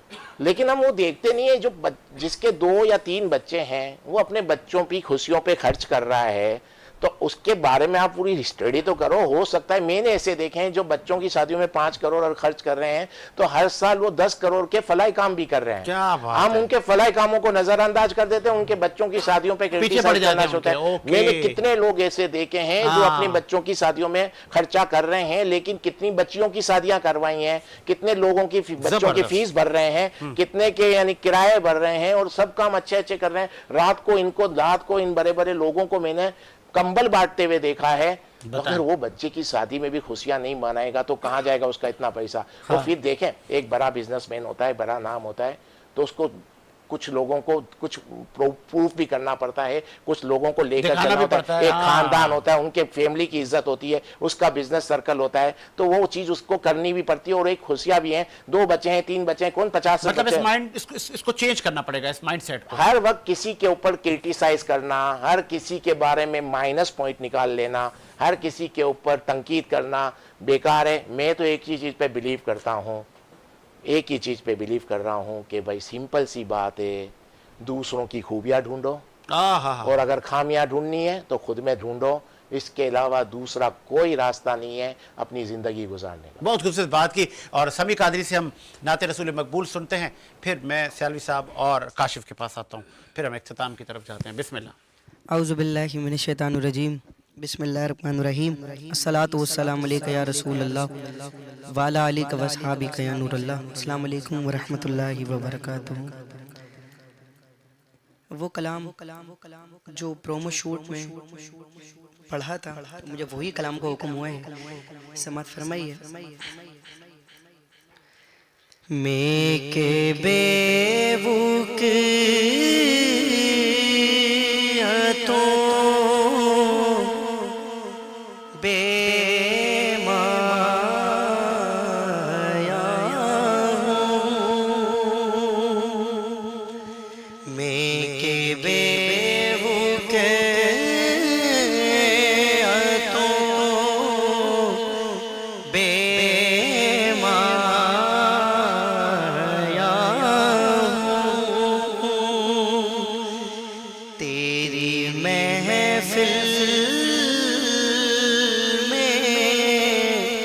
चलाया हूँ, तेरी महफिल में चलाया हूँ।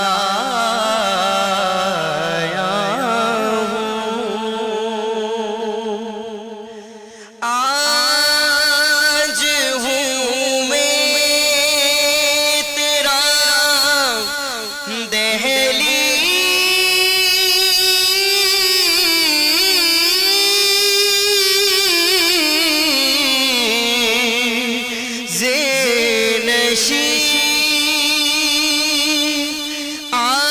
आज हूँ मैं तेरा दहलीज़ नशी, आज मैं अर्श का हम पाया हूँ।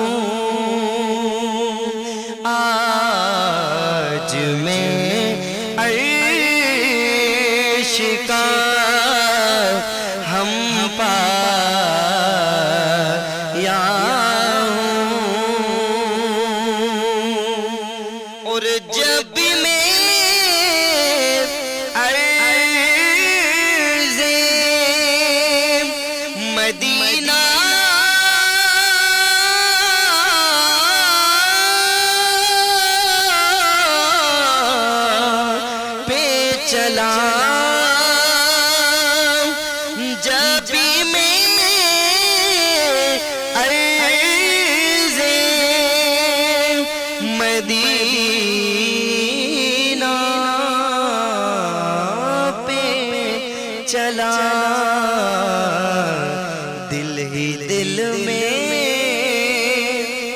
बहुत इतराया हूँ, दिल ही दिल में बहुत इतराया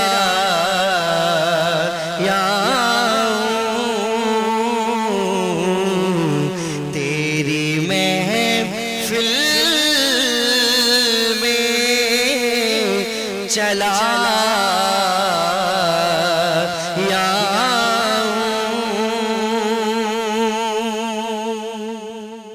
सुभान अल्लाह जी, माशाल्लाह। और काशिफ साहब क्या मैसेज देंगे नौजवानों को कि वो मुल्क छोड़ के ना जाएं? यहाँ पे अपॉर्चुनिटी है या कि जल्दी जल्दी जाइए, बाहर का टिकट लें और फ़ौरन से भागें यहाँ से? देखें साजिद भाई, Pakistan is a land of opportunity, लेकिन उसको तलाश करने की ज़रूरत है। हमारे नौजवानों को जो आज मैं देख रहा हूँ वो चाहते हैं कि everything should be given on their door step, सब चीज़ उनके घर की दहलीज पे मिलनी चाहिए। तो ऐसा नहीं है, जुस्तजू होनी चाहिए, कोशिशें होनी चाहिए। जो कोशिश, जो मेहनत हम बाहर मुल्क के लिए करना चाहते हैं निकल कर, वही मेहनत, वही लगन अगर हम मुल्क के अंदर बैठ के करें तो यकीनन बहुत सारी ऐसी अपॉर्चुनिटीज़ हैं जो हम ले सकते हैं। इसके अलावा मैं आपके प्लेटफॉर्म से एक चीज़ तमाम नौजवान जो हमें देख रहे हैं उनको कहना चाहूँगा कि अपनी फॉर्मल एजुकेशन के साथ इनफॉर्मल एजुकेशन भी हासिल करें, जिसमें हम कह सकते हैं कि आप कोई स्किल सीखें, कंप्यूटर की तालीम लें, इंग्लिश लैंग्वेज सीखें, और सबसे बड़ी चीज़ जिसके ऊपर आज पूरी दुनिया काम कर रही है, डिजिटल मार्केटिंग। हमारे इंस्टीट्यूट के अंदर हम डिजिटल मार्केटिंग वगैरह भी करवाते हैं। फैक्ट ये है कि जब पूरी दुनिया आज ऑनलाइन कमा रही है, ऑनलाइन बिजनेसेस कर रही है, तो क्यों ना हमारे बच्चे भी वो काम करें। सही। तो बहुत सारी अपॉर्चुनिटीज़ हैं, आप उसको फाइंड आउट करें पाकिस्तान के अंदर। यकीन करें, जो पैसे आप बाहर मुल्क जाके कमाने का सोचते हैं, उससे डबल पैसे आप पाकिस्तान के अंदर कमा सकते हैं। चले, बहुत खुशी इस बात की। और मौलाना साहब से भी एक ज़रा कड़वा सवाल हो जाए। मौलाना साहब, कुछ मकातिब फ़िक्र पे ये अक्सर तनकीद कहें या फतवे लगते हैं कि आप अली को मौला कायनात हज़रत अली उल मुर्तज़ा को नबी करीम सल्लल्लाहु अलैहि वसल्लम से भी बढ़ा चढ़ा के खुदा तक ले जाते हैं। तो क्या आप का जिस मकतब फ़िक्र से ताल्लुक़ है, आप नबी करीम सल्लल्लाहु अलैहि वसल्लम की शान बयान करते, शिरक नहीं करते, अल्लाह के साथ नहीं मिलाते? साजिद हुसैन साहब, मैंने आपको कुरान और हदीस से ही इस सवाल का जवाब मेरा क्योंकि अभी मुकम्मल नहीं, आपने कहा ना आज नबी भी हाजिर और नाजिर है, अल्लाह भी हाजिर और नाजिर है। मैं वही नबी इस वक्त हमें बैठ के देख रहे हैं, मैं वही अर्ज कर अल्लाह रहा भी हूं। देख रहा है। जी, मैं वही अर्ज कर रहा हूँ। देखें, अल्लाह की जो ताकत है, अल्लाह की जो कुव्वत है, वो ज़ाती है। हमारे नबी पाक सल्लल्लाहु अलैहि वसल्लम की जो कुव्वत है, ताकत है, वो अल्लाह की अता करदा है। मतलब ठीक है, नबी वो करीम ज़ाती सल्लल्लाहु नहीं है। अलैहि वसल्लम हर चीज पर कादिर है। नहीं, कादिर नहीं। देखें, ये अलग ये तो चीज़ है। आपने कहा ना नहीं कि नहीं वो है। नहीं नहीं नहीं, देखें, आपने कहा अता करदा है नाज़िर उनको। होना अलग चीज़ है, कादिर होना अलग चीज़ है। तो फिर आपने तो कहा वही सारी चीज अल्लाह वाली नबी को अता की गई है। मैं वही अर्ज कर रहा हूँ। देखें, मैंने आप मेरे जुमले को समझने की कोशिश करें कि अल्लाह रब्बुल आलमीन की ये ताकत ज़ाती है, और वही ताकत नबी करीम सल्लल्लाहु अलैहि वसल्लम को दी गई है। मैं अर्ज करूँ, अब रब जो है वो अपने प्यारे हबीब सल्लल्लाहु अलैहि वसल्लम को अता करता है। ठीक है, अब जाहिर सी बात है, अल्लाह की अता करदा है ना, अता करता है। अब तो पावर तो वही है ना। मिसाल के तौर पे करूं। ये नेल्सन आप मुझे दे दो तो मेरे पास भी आ जाएगा एज इट इज, और मैं आपको दे दूं नेल्सन आपके पास। वो तो अल्लाह कुल तो शैइन मतलब कदीर है, ताकत, वो जिससे चाहे जो भी अता करे कर सकता है अल्लाह। क्या बात है। ठीक तो है। वही ताकत मतलब हर चीज पर नबी भी कादिर है। नहीं, नबी कादिर नहीं, ये नहीं, तो ये फिर कुरान अल्लाह ये अगर हर देखें, चीज पर कादिर है तो नबी नहीं है। नहीं, ये गलत मतलब ले रहे हैं ना आप। तो फिर आप खुद कह इन्नल्लाह रहे हैं। अला कुल्ली अच्छा। शैइन कदीर, बेशक अल्लाह हर चीज पर कादिर है। ये फिर- कुरान है। तो ये अल्लाह, और ये अल्लाह की सरकार- ताकत है, नहीं, ये अल्लाह की ताकत है। मैं वही आप अर्ज तस्लीम सुन- करें, अल्लाह की मेरी ताकत आप है, और उसका वही जवाब- ताकत नबी के एक पास चली मिनट, गई। आप मेरी बात अच्छा। तो सुने ना। देखें, मैं अर्ज करूं पहले इस बात को क्लियर होने दें नूर बशर वाली को। हाँ। देखें, मैंने अर्ज किया कि सरकार ने अल्लाह के कहने से कहा अना बशरुम मिसलुकुम, और उसकी तफसीर से पता चल गया, क्योंकि कुरान की आयत का तर्जमा समझने के लिए तफसीर कुरान का सहारा लेना सयालवी साहब, पड़ता आप है। उसमें सवाल आ पर गया मेरा जवाब अय्युल ही नहीं कुफर। दे नहीं रहे। मैं उसकी तरफ गया, अय्युल कुफार। हुजूर ने काफरों से ये बात कही कि मैं तुम्हारी तरह बशर हूं। मैं आपसे पूछता हूं, कोई कमजोर से कमजोर मुसलमान हुजूर को किसी काफिर की तरह बशर मानेगा, अबू जहल की तरह बशर मानेगा? बशर तो मान रहे हैं ना उमर अब्बासी। नहीं, मैं वही अर्ज वो कर तो रहा हूं, बशर कह देखिए, रहे हैं। नहीं, उनकी बशरियत आम इंसान की बशरियत में फर्क है। अब आइए बुखारी शरीफ का हवाला भी सुन लीजिए। हाँ। सरकार दो आलम अलैहिस्सलाम वसली रोजे रखते थे। हाँ। सही है, एक है फर्ज रोजा, एक है नफली रोजा और एक है वसली रोजा। हाँ। वसली रोजा क्या है कि सरकार दो आलम अलैहिस्सलाम, ये सही बुखारी शरीफ की हदीस है, हुजूर रोजा रखते, शाम को ना कुछ खाते ना कुछ पीते, दूसरे दिन फिर रोजा, तीसरे दिन फिर रोजा। सियाली साहब, अच्छा, मैं इसी इंतहाई तरह माजरत के साथ, सुन आप तो मेरे काबिले मैं अर्ज इज्जत करूं, शख्सियत देखें हैं, टाइम आप बहुत कम आप- है, आपने मुझे जवाब नहीं दिया। मैं उसको जवाब दे रहा हूं, सुने, मेरी बात तो होने देना, आप कंप्लीट देखें। सही है, हुजूर ने जो है 20-20 दिन 40-40 दिन जो है वो रोजे से रहते थे। उसके बाद सहाबाए किराम ने जब देखा कि हुजूर वसली रोजे रख रहे हैं तो सहाबाए किराम ने भी रोजे रखना शुरू कर दिए। 2 से 3 दिन गुजरे, सहाबाए किराम की कैफियत बड़ी अजीब और गरीब होने लगी। बाद सहाबा उठना चाहते हैं उठ नहीं सकते, चलना चाहते हैं चल नहीं सकते, कलाम नहीं कर सकते, कमजोरी इतनी आ गई। हुजूर ने फरमाया कि मेरे सहाबा तुम्हें क्या हुआ? तो सहाबाए किराम ने कहा कि या रसूलल्लाह, आपने वसली रोज़े रखे हुए, हमने चाहा कि आपकी सुन्नत को पूरा किया जाए, हमने भी वसली रोज़े रखे। तो हुजूर ने यहां फरमाया अय्युकुम मिसली, क्या फरमाया? अय्युकुम मिसली, मेरे सहाबा तुम में से कौन मेरी मिसल है। ये बुखारी शरीफ है। सही है, सहाबा में ठीक से है। किसी ने नहीं कहा कि या रसूलल्लाह मैं आपकी मिसल हूं। सही और है। हुजूर ने फरमाया लस्तो मिसलुकुम, तुम में से कोई मेरी मिसल नहीं है। ठीक और है। फिर हुजूर ने क्या फरमाया कि अभी तो इंद रब्बी व युतइमुनी व यस्कीनी, फरमाया कि मैं रात को अपने रब के पास होता हूं, मेरा अल्लाह मुझे खिला भी देता है और मुझे पिला भी देता है। सुभान ये हुजूर की शान है। ये- इससे जो है ये हम शान भी है या मौजजा भी है? देखें, मैं अर्ज करूं, ये हुजूर की शान है, मौजज़ा भी नबी हुजूर का हो करीम सकता है। सल्लल्लाहु अलैहि वसल्लम जैसे अल्लाह पाक पूरी दुनिया में जी देख रहे हैं, पूरी दुनिया जी, को देख रहे हैं ना, पूरी, अल्हम्दुलिल्लाह। वो सिर्फ कहेंगे कुन हो जाएगा। जी। यही इख्तियारात नबी के पास भी हैं। मैं अर्ज करूं, देखें, अल्लाह रब्बुल आलमीन ने हुजूर अलैहिस्सलाम को मुख्तार कुल बनाकर भेजा। यही इख्तियार है उनके मैं पास। वही मैं सुने ना, सही है। मुख्तार कुल बना हाँ, के भेजा। हाँ। हुजूर जिस आम को चाहे खास बना दें, क्या बात है। जिस आम को चाहे खास बना दें और जिस खास को चाहे आम बना दें। हुजूर चाहें मेरी जी, जिंदगी, ये मेरी मुख्तार जान कुल ले हैं। सकते हैं। नहीं, देखें, मैं अर्ज करूं कि बात यह है, अब देखें कुरान का हुक्म क्या है? हाँ। वस्तशहिदू शहीदैन मिन देखिए, जो रिजालिकुम। अल्लाह की पावर है वही नहीं, नबी अब की पावर हुजूर है। का मकाम देखें ना आप। नहीं, मकाम से उससे तो वस्तशहिदू किसी को नहीं, शक सुने नहीं ना, है। अब यहाँ देखें कुरान क्या कहता है? वस्तशहिदू शहीदैन मिन रिजालिकुम, गवाही की जरूरत हो तो 2 मर्दों की गवाही दरकार होती है। ऐसे ही सही है। है, ऐसे ही है। अब जब हजरत खुजैमा ने नबी करीम अलैहिस्सलाम ने सुदागर से घोड़ा खरीदा था, वो अपने उस सौदे से मुनहरिफ हुआ और सरकार सल्लल्लाहु अलैहि वसल्लम की बारगाह में हजरत खुजैमा आए, सुदागर को समझाया ये अल्लाह के नबी मुझे- हैं, यहाँ तो गलत बात हो ही नहीं सकती। आप लेकिन दें। अभी तक अब शाली उसके साहब- बाद हुजूर शाली ने साहब, सुने क्या ना, पता एक मेरा मिनट, सवाल गलत हो। नहीं, मेरी या बात तो को आप कंप्लीट, देखने वाले साजिद जो भाई है- नहीं, ये फिर देखें इस तरह ज्यादती हो जाएगी। आप बात तो होने दिया करें ना पूरी। टाइम नहीं फिर है, उसके शाली बाद साहब, जो आप है, मेरा जवाब ही नहीं दे रहे। नहीं, ये शरई मामला है, देखें वो अधूरा रह जाएगा, लोगों की समझ उल्टा जो है लोग परेशान हो जाएंगे। नहीं, अब जो है देखें, आप मिसाल जब दे रहे जो हैं है ना, सरकार मैं ने हजरत खुजैमा ने कहा सुदागर से कि तू इस मकाम पर गवाही लेगा या अल्लाह के घर हर में काबा शरीफ के अंदर लेगा। हुजूर ने फरमाया कि खुजैमा आप तो मौजूद नहीं थे। हजरत खुजैमा ने कहा ये मामूली गवाही है। आपने कहा हुवल्लाहु अहद, वो अल्लाह एक है, हम में से किसी ने अल्लाह को नहीं देखा, आपके कहने पर हमने अल्लाह के एक होने की गवाही सही है, दी। ठीक है। हुजूर मस्जिद नबवी में जाते हैं, मिंबर पर बैठते हैं, हुजूर ने फरमाया कि वस्त शहीदू शहीदैन मिर रिजालिकुम, जहां 2 मर्दों की गवाही की जरूरत होती है, अगर मेरा ये गुलाम खुजैमा इनफरादी तौर पर अकेले गवाही देगा तो इसकी अकेली गवाही 2 मर्दों के बराबर शुमार की जाएगी। ये इख्तियार नहीं तो क्या है? इसको कहते हैं मुख्तार कुल। 2140 तफसीर कुरान अरब के मुफस्सिरीन ने तमाम ने इस बात पर इजमा किया है कि जो अल्लाह का हुक्म है वस्तशहिदू शहीदैन मिन रिजालिकुम, वो भी बरहक है। और जो सरकार ने अपने सहाबी के बारे में कहा कि जहां खुजैमा गवाही देगा उसकी इनफरादी गवाही 2 गवाहों के बराबर शुमार की जाएगी, वो भी हुजूर का फरमान बरहक है। ये इख्तियार नहीं तो क्या है? इसी को तो कहते हैं मुख्तार कुल।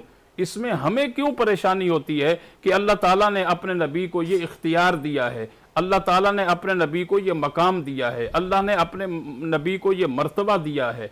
देखें हुजूर सरवरे कायनात अलैहिस्सलातु वस्सलाम जो है वो अपनी मज़ार के अंदर हम अहले सुन्नत व जमात का ये अकीदा है वो जिंदा है। जो आप सवाल कर रहे हैं, देखें जिंदा ही सुन सकता है ना, नहीं, ये तो सही हदीस से पाक बिल्कुल जिंदा है। या अगर यहाँ पे हम उनको दुरूद आप भेजेंगे पुकारें, तो सुनेंगे। बिल्कुल बिल्कुल आप सल्लल्लाहु अलैहि वसल्लम की बारगाह में पहुंचाया जाता है। हाँ। और सरकार ने खुद फरमाया कि जो जुमे के दिन मुझ पर मोहब्बत से दुरूद पढ़ेगा वो दुरूद मैं खुद सुनता हूँ। अच्छा, एक बार मैं वो आखिरी सवाल है, शॉर्ट जवाब दिएगा, 1 मिनट आपके पास। मैं फैज़ान मदीना मेरा जाना होगा जी तो बहुत पुरानी बात है, जी फिर मैं जा रहा था वापसी, जैसे इबादत करके बंदा वापसी जाता है, तो मुझे पीछे से आवाज़ आ रही थी मदीना मदीना। तो मैंने कहा पता नहीं मदीना मुझे क्यों बुलाएगा कोई, मेरा नाम तो साजिद है। जी फिर कहा गया मदीना, मैं चलता रहा, मेरा नाम ही मदीना नहीं है। जी बिल्कुल। फिर मुझे कंधे पे आके हाथ रखा, मदीना आपको बुला रहे हैं। जी मैंने कहा मेरा नाम साजिद है। तो ये क्या था? देखें बात यह है कि वो उनका अपना एक अंदाज है, अपना एक तरीक़ाकार है। और मैंने उनको कहा कि मेरा नाम साजिद हुसैन है। जी जी जी। तो जब आपने उनको बता दिया साजिद हुसैन, फिर आपके नाम से नहीं पुकारा आपको? नहीं, वो कह रहे थे कि हम इस नाम से पुकारते हैं यहाँ, जब पता नहीं होता लोगों का ना। जी जी। चले, अगर पता नहीं होता तो उन्होंने आपको जो है वो क्या ये कह निस्बतन- सकते हैं? हाँ, दीन में ये गुंजाइश है? कोई हर्ज नहीं है, कोई दीन में हर्ज नहीं। गुंजाइश है कि कोई अगर हर्ज आपको नहीं। नाम अब जैसे पता एक ना हो मिसाल है, किसी का, मैं अर्ज करूं कि वो कह जैसे वो देते साहब कि ये बैठे इस्लामी हैं भाई बैक हैं। स्क्रीन पर, हाँ, आप समी फलां साहब के ये वालिद साहब सामने है, मुझे इस्लामी- नाम पता नहीं मैं है वही इनका। अर्ज करूं, सामने इस्लामी भाई बैठे हैं, उनको बुला लें, हाँ, कोई हर्ज नहीं। कर ठीक सकते है, हैं। चलो, लेकिन इसमें चले, जो है ये मैंने उलमा आपसे ने- इस्लाह की मैं- क्योंकि मेरे लिए ये बड़ा अजीब था। अडवाणी साहब से मैं लास्ट में मैसेज चाहूँगा। अडवाणी साहब, उम्मत को एक करने की बातें उलमा भी करते हैं, सियासतदान भी कहते हैं जी एक हो जाओ, लेकिन फिर इसी उलमा पे इल्ज़ाम लगता है कि आप फिर अपने लोगों को कहते हो नहीं नहीं बस इधर ही रहना है। फिर सियासतदान भी कहते हैं नहीं नहीं वोट सिर्फ हमें ही देना है। तो ये क्या सिर्फ कहने की हद तक ही होता है सब कुछ? एक तो ये सवाल। दूसरा, नौजवानों के लिए क्या कहेंगे? नौजवानों को किस तरह पाकिस्तान की तरक्की खुशहाली की काम करना चाहिए, शॉर्टकट से दूर रहना चाहिए? एक आखिरी सवाल, क्योंकि फिर ये आप पे मैं प्रोग्राम को एंड कर दूंगा। एक आखिरी सवाल मेरा आपसे है, चूँकि आप भी बिजनेसमैन हैं और रमज़ान में बहुत सारे वैसे भी बिजनेसमैन जिससे पूछो तो वो कहता है मुझसे बड़ा तो कोई वो नहीं है, क्या बड़े दिल वाला, मैंने तो सैलरियाँ भी बढ़ा देता हूँ। क्या आप भी बड़े दिल वाले हैं? रमज़ान में आप अपने एम्प्लॉइज़ को, हज़ारों की तादाद में आपके एम्प्लॉइज़ होंगे, उनको रिलीफ देते हैं, उनके इलाज मुआवजा मेडिकल की सहूलतें देते हैं? आप कितने गनी हैं? देखें, हमारा मेरी तो जो कंपनी है वो उसी तरह चल रही है। पता नहीं आपको कौन से बिजनेसमैन मिले हैं जो सब कुछ बांट देते हैं रमज़ान के महीने में। मैं उनमें से खेल नहीं हूँ, सिंपल सी बात है। क्योंकि मुझे तो पूरा साल काम करना होता है। वो जो सिस्टम होता है हमारे यहाँ कि एक बोनस का सिस्टम होता है, रमज़ान में हम उसको बोनस देते हैं जो हर साल होता है, और बाकी जिस तरह जो सैलरियाँ होती हैं वही दी जाती है। कोई एक्स्ट्रा सैलरी मैं तो नहीं बढ़ाता, और जब जो बोनस होता है वो हम दे देते हैं। और हाँ, एक चीज़ हम लोग करते हैं, मैं जो करता हूँ टाइम पे सैलरी दे देता हूँ स्टाफ को, और जो अच्छा काम होता है, जो अच्छे एम्प्लॉय हैं उनकी तरक्की करता रहता हूँ। बस यही है, बाकी तो कोई एक्स्ट्रा चीज़ें, यानी बीमार हो गए, ये हो गया एक्स्ट्रा, तो उसमें आपने सपोर्ट कर दिया, वो तो एक बिज़नेस पॉइंट ऑफ व्यू से आप करते हो। क्योंकि आप जितना अपने स्टाफ को अच्छे तरीके से रखोगे तो सीधी बात है कि वो आपके साथ जुड़े रहेंगे। तो ये एक थिंकिंग। मैं ऐसी कंपनीज़ को जानता हूँ जहाँ पे 40-40 साल से लोग काम करते हैं, और जब उनसे पूछो तो वो कहते हैं कि हम जितना खुश ज़िंदगी गुजार रहे हैं इस कंपनी में शायद ही कोई गुजार रहा हो। इसीलिए मेरे बाप भी इस कंपनी में थे और मुझे भी मौका मिला कि आज मैं भी इसी कंपनी के लिए अपनी सर्विसेज दे रहा हूँ। क्या आपके पास ऐसे लोग हैं? देखिए, हर कंपनी का अपना तरीक़ेकार होता है काम करने का, होता होगा 40-50 साल से भी लोग काम करते होंगे वहाँ। लेकिन मैं तो एक डिसिप्लिन के साथ चलते हैं मैं तो अपनी कंपनी को ले के चल रहा हूँ। जैसे मैंने कहा कि मैं हर उस बंदे की तरक्की करता हूँ जो मुझे लगता है कि ये काम में अच्छा है, और बाकी यूँ नहीं कि हर किसी की सैलरी बढ़ा दी। हाँ, एक प्रोसीजर होता है कि हर साल 10% सैलरी बढ़ेगी, वो बढ़ाते रहते हैं। लेकिन कुछ ऐसे एम्प्लॉय होते हैं जो कंपनी के लिए ज़्यादा फ़ायदेमंद होते हैं, उनकी ज़्यादा सैलरी बढ़ा दी जाती है उसके हिसाब से, उसके काम के हिसाब से। बाकी हर स्टाफ की 10% सैलरी बढ़ा दी जाती है। रमज़ान का जो हमारा सिस्टम है कि जो बोनस होता है वो बोनस दिया जाता है, जो ईदी हमने तय की हुई है वो की जाती है। ज़बरदस्त। कोई एक्स्ट्रा बढ़ चढ़ के बात करनी भी नहीं है, और एक्स्ट्रा बढ़ चढ़ के मैं तो कर भी नहीं पाता। मैं तो एक सिस्टम के साथ चल रहा हूँ जो मैंने आपको बताया। हर उस बंदे की कदर करनी चाहिए जो आपके एम्प्लॉय हैं, जो अच्छा काम कर रहा है। उस तरह हम लोग चलते हैं कंपनी को लेकर कि भाई रमज़ान आई तो तिजोरी के दरवाजे खोल दिए, रमज़ान आए तो ये कर दिया। मैं इस तरह नहीं कर पाता। हाँ, अच्छा ये भी बताएं, नौजवानों को क्या पैगाम देंगे? शॉर्टकट के लिए नौजवान आजकल बड़े परेशान हैं। वो कहते हैं कि मैंने जल्द अज जल्द इकबाल अडवाणी की तरह कामयाब बिजनेसमैन हो जाना है। देखिए एक चीज़ मैं बताऊं, शॉर्टकट की बात नहीं है, जनरल बात है कि जो भी चीज़ आपको बगैर काम करके मिल जाती है वो आपके लिए अजाब बन जाएगी, याद रखना। और जिस चीज़ के आप काबिल नहीं हो, कभी दुआ ही नहीं करना। जो चीज़ आप में जो एबिलिटी नहीं है वो चीज़ आपको मिल जाए। जैसे आपने सुना होगा, हम हर कोई कहता है कि छप्पर फाड़ के मुझे पैसा मिले। हाँ। आप यकीन करो, छप्पर फाड़ के जो पैसा मिलेगा वो आपको बर्बाद करके जाएगा। सही। कभी छप्पर फाड़ के जाना नहीं चाहिए पैसा। हाँ। और कभी आना भी नहीं चाहिए। ओके। लेकिन उम्मूमन आप सोच बोलते मेरे लिए ये दुआ करो अरबों रुपये आ जाए। भाई अरबों रुपये आ जाएंगे, अगर उसको संभालने के आप काबिल नहीं हो तो आप खुद को और अपनी फैमिली को तबाह कर दोगे। उस तरह की चीज़ें नहीं चाहिए।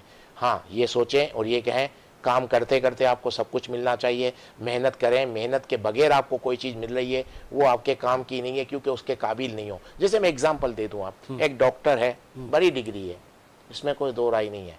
इसको अगर आप काला कोट पहना के कोर्ट में खड़ा कर देंगे तो तमाशा बन के आएगा कि नहीं? बिल्कुल आएगा, क्योंकि वो उस चीज के काबिल नहीं है जो चीज वो करने चला गया, या वो चीज इसको दे दी गई। इसी तरह जिस चीज के हम काबिल नहीं है वो चीज हमको नहीं मिलनी चाहिए, वो हमारी तबाही का बायस बनेगा। एक और एग्जांपल दे दूं, ये दुनिया में जितनी लॉटरियां लगती है ना, लॉटरी जो लगती है लोगों को, 5 साल बाद उनके पास 1 रुपया नहीं बचता। अच्छा, 5 साल बाद? हाँ, क्यों? कि वो चाहे वो कितना ही बड़ा अमाउंट हो, कितनी नहीं संभाल पाते। 5 साल बाद उनके पास कुछ भी नहीं होता।